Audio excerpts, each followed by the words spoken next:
नमस्कार, वंदे मातरम, जय हिंद। स्वागत है आप सभी का आपके अपने YouTube channel CG job education पर।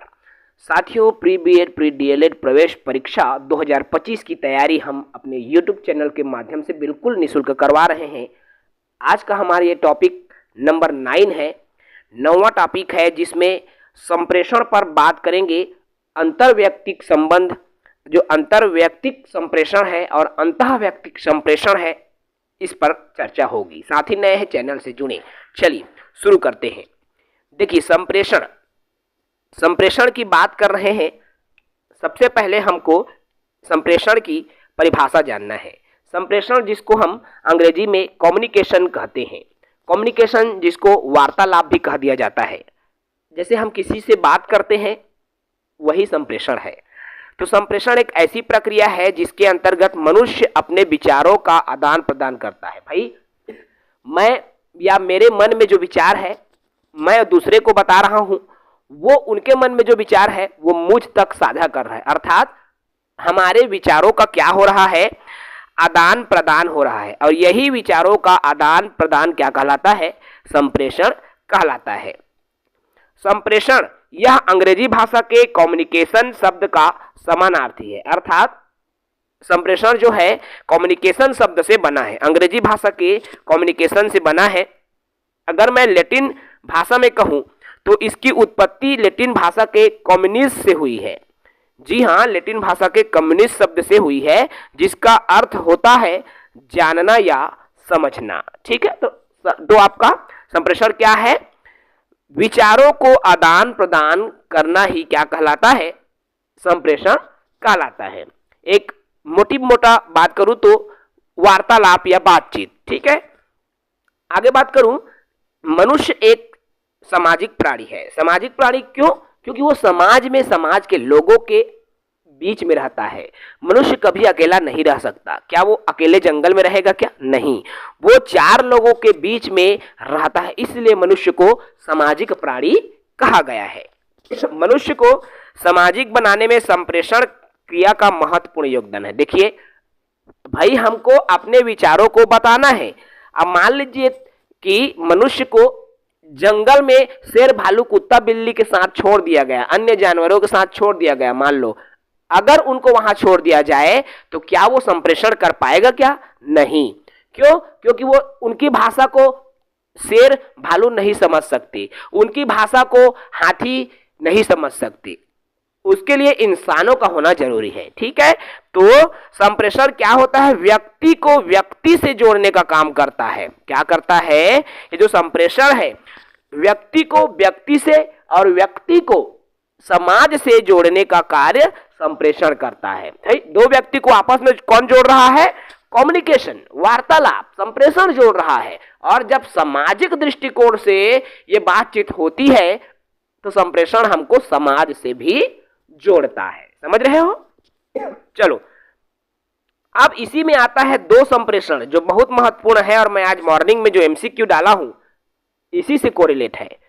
संप्रेषण का 2, एक तो है अंतर्वैयक्तिक संप्रेषण और एक है अंतःवैयक्तिक संप्रेषण। सबसे पहले है अंतर्वैयक्तिक। देखो, अंतर मतलब सामने वाला का। ठीक है, अंतर मतलब खुद की बात नहीं होगी।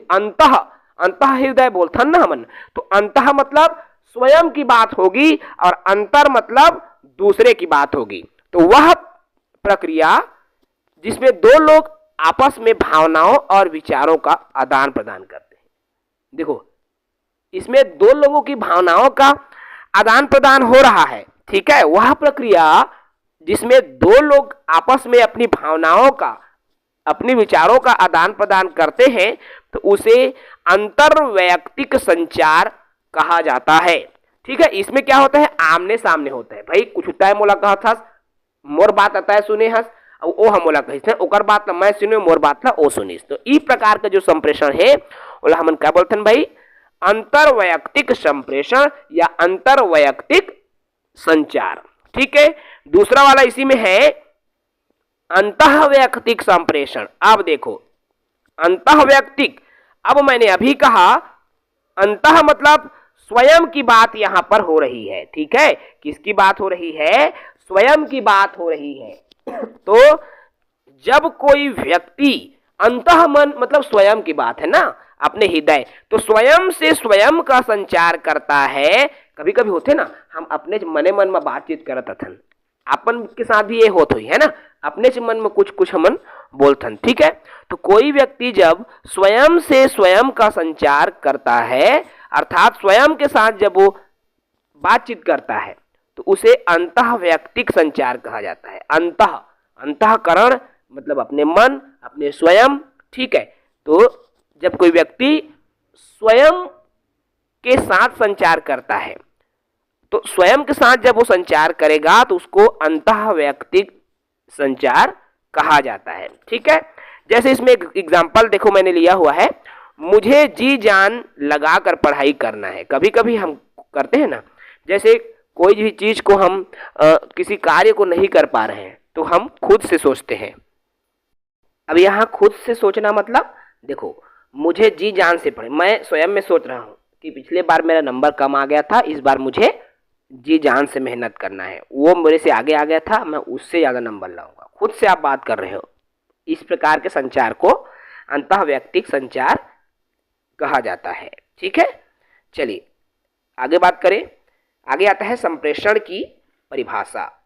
देखो, ये जो कम्युनिकेशन है अलग अलग वैज्ञानिकों ने दिया है, लेकिन हम एक ही शिक्षा शास्त्री की परिभाषा लेंगे, इंपॉर्टेंट है। कीथ के अनुसार संप्रेषण की परिभाषा, कीथ ने क्या कहा, संप्रेषण सूचनाओं एवं समझ को एक व्यक्ति से दूसरे व्यक्ति तक पहुंचाने की क्रिया है। भाई कोई भी सूचना है, कोई भी मुझे जानकारी मिली, अगर मुझे उस जानकारी को दूसरे व्यक्ति तक पहुंचाना है तो जब तक मैं अपने कहना चाहिए बातों से उनको नहीं बोलूंगा तब तक वो उन तक नहीं पहुंच सकता है ना। अर्थात बातों को पहुंचाने के लिए, एक व्यक्ति से दूसरे तक पहुंचाने के लिए हम संप्रेषण का उपयोग करते हैं, ठीक है। संप्रेषण के तत्व, अब संप्रेषण के कई सारे तत्व हैं, हम कुछ महत्वपूर्ण तत्वों पर बात करेंगे। तो देखिए, पहला है संप्रेषण के लिए प्रेषक का होना आवश्यक है। प्रेषक मतलब जो विचारों को प्रेषित करता है, अर्थात जैसे मैं दूसरा बोला था, मैं मेरे मन में जो है मैं दूसरों को बता रहा हूं, तो मैं क्या हो गया, एक प्रेषक हो गया, ठीक है। मतलब मैं उस संदेश को प्रेष कर रहा हूं, ठीक है, मैं उस संदेश को प्रेषित कर रहा हूं, इसलिए मैं हो गया प्रेषक। अब संदेश, अब मेरे द्वारा जो भी विचार बोला जा रहा है वो क्या कहलाता है भाई, हमारा संदेश कहलाता है। कोई एक विचार जिसको मैं प्रेषित कर रहा हूं वो संदेश है। माध्यम, अब माध्यम में जिसकी सहायता से संदेश, जैसे मैं मुंह से बोलकर उसको संदेश को पहुंचाऊं तो मौखिक हो गया। जैसे मैं किसी के पत्र के माध्यम से अगर उस जानकारी को लिखित रूप में पहुंचाऊं तो वो क्या हो गया, लिखित हो गया। जैसे आजकल क्या, जैसे शादी होती है ना, तो आजकल शादी का कार्ड छपता है, ठीक है।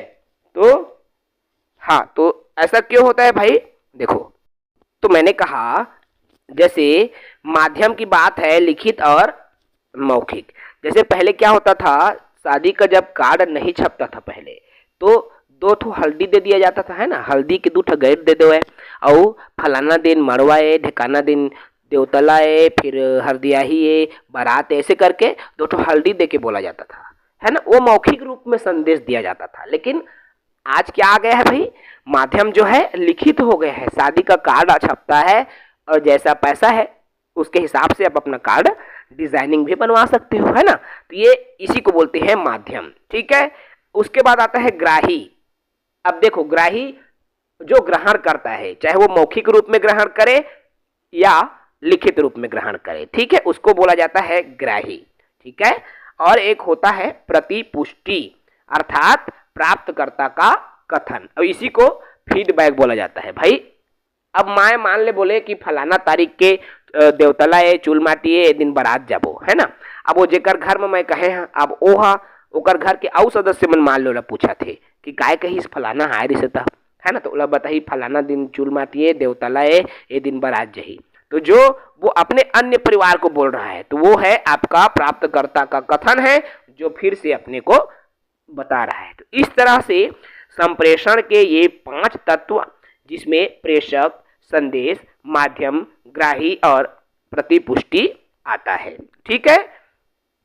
संप्रेषण की प्रकार की मैं बात कर लूं तो देखिए, टाइप ऑफ कम्युनिकेशन संप्रेषण के प्रकार। तो संप्रेषण को हम मुख्यतः 2 प्रकार से मानते हैं। एक तो होता है शाब्दिक संप्रेषण और दूसरा है अशाब्दिक संप्रेषण। नाम से स्पष्ट है शाब्दिक अर्थात जिसको हम शब्द के माध्यम से, और अशाब्दिक जिसमें शब्द नहीं। अब ये शाब्दिक में 2, मौखिक और लिखित। देखो, शाब्दिक में 2 प्रकार के, या तो हम मुंह से बोल करके अपने कोई भी संदेश को पहुंचाते हैं, उसको मौखिक संप्रेषण कहा जाता है, और जिसको हम लिख करके पहुंचाते हैं, चाहे वो पत्र पत्रिकाओं के माध्यम से हो, चाहे वो कार्ड के माध्यम से हो, जिसको हम लिख कर पहुंचाते हैं जिस संदेश को, उसको लिखित संप्रेषण, और जिस संदेश को हम मौखिक रूप से बोल करके पहुंचाते हैं उसको मौखिक संप्रेषण कहा जाता है। क्लियर है भाई? यहां तक आगे बढ़ते हैं। दूसरा आते हैं अशाब्दिक संप्रेषण। अशाब्दिक में एक तो होता है संकेत या इशारा। भाई जो बोल नहीं सकता, अक्सर आपने देखा होगा वो इशारों से बात करता है। जैसे उसको भूख लगी, वो पेट की तरफ इशारा करेगा, अपने एक हाथ को मुंह की तरफ ले जाएगा, है ना, कि मेरे को भूख लग रही है। इस तरह से वो संकेत का उपयोग करता है। उनके पास शब्द नहीं है, फिर भी वो अपनी बातों को पहुंचाने का प्रयास कर रहा है। कैसे? संकेतों के माध्यम से। और इसकी पढ़ाई साइन लैंग्वेज होती है, संकेतों के माध्यम से पढ़ाया जाता है। जैसे चक्षु संपर्क, कई लोग क्या है, नेत्रों का उपयोग करके भी बताते हैं, और कई मुख मुद्राओं का, कई जने मुख, अपने मुंह का उपयोग करके भी जो है अपनी बात को पहुंचाते हैं। तो ये अलग अलग माध्यम है। लेकिन जब आपके पेपर में अगर आ गया संप्रेषण के प्रकार, तो 2 प्रकार के संप्रेषण होते हैं, शाब्दिक संप्रेषण और अशाब्दिक संप्रेषण। ठीक है, चलो ये हो गया आपके आज की सेशन, जो कि टॉपिक नंबर 9 था। छोटा सा टॉपिक है, ज्यादा बड़ा नहीं है मेरे दोस्तों। संप्रेषण, अंतःव्यक्तिक, अंतर्व्यक्तिक संप्रेषण, संप्रेषण के तत्व, संप्रेषण के प्रकार हमने इस वीडियो में जाना। ठीक है, कल हम पुनः जो है मॉर्निंग में 25 नंबर के एमसीक्यू सीरीज फिर से लाएंगे। आप रेडी रहेंगे भाई, तैयार रहेंगे हमारे साथ, क्योंकि लगातार कंटिन्यू आप सब के लिए बिल्कुल फ्री क्लासेस हम प्रोवाइड कराते रहेंगे जब तक कि आपका एग्जाम नहीं हो जाता। जय हिंद, वंदे मातरम, जय सिंध, जय छत्तीसगढ़।